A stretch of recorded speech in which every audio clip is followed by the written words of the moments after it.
దర్శకుడు పూరి జగన్నాథ్ సోదరుడు శ్రీరామ్ శంకర్ హీరోగా నటించిన చిత్రం ఒక పథకం ప్రకారం. ఈ ఏడాదిలో ఫిబ్రవరిలో ప్రేక్షకుల ముందుకొచ్చిన ఈ సినిమా అంతగా ఆకట్టుకోలేకపోయింది. మలయాళ డైరెక్టర్ వినోద్ కుమార్ విజయన్ దర్శకత్వం వహించారు.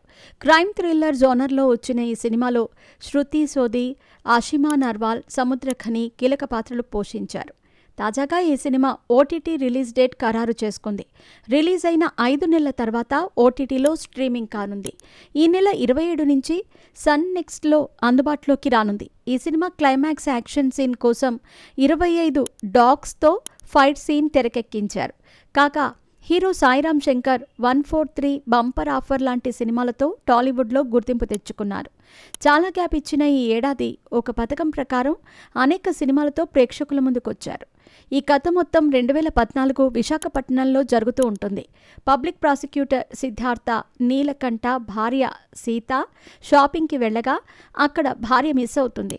ఆమె ఏమైందో తెలియక ఇబ్బంది పడుతున్న సిద్ధార్థ డ్రగ్స్కి బానిసవుతాడు. అయితే సిద్ధార్థతో కలిసి డ్రగ్స్ తీసుకునే దివ్య అనూహ్యంగా దారుణమైన స్థితిలో హత్యకు గురవుతుంది.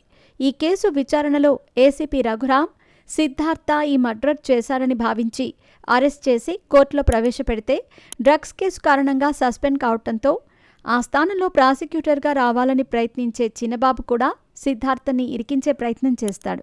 అయితే తాను స్వతహాగా లాయర్ కావటంతో తాను హత్య చేయలేదని నిరూపించుకునే ప్రయత్నం చేస్తాడు సిద్ధార్థ్. తర్వాత ఇదే క్రమంలో అనేక హత్యలు జరుగుతున్నాయని తెలుసుకుని అసలు ఈ హత్యలకు కారణం ఎవరు అని తెలుసుకునే ప్రయత్నం చేస్తాడు.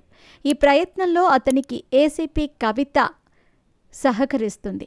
అసలు వరుస హత్యలు చేసేదెవరు? ఆ హత్యలకు సిద్ధార్థకి ఏమైనా సంబంధం ఉందా? సిద్ధార్థను మాత్రమే ఇరికించాలని ఎందుకు ఏసీపీ, పబ్లిక్ ప్రాసిక్యూటర్ సహా మరికొంతమంది ప్రయత్నించారనే ఆసక్తికర విషయాలు తెలియాలంటే తెరపై చూడాల్సిందే.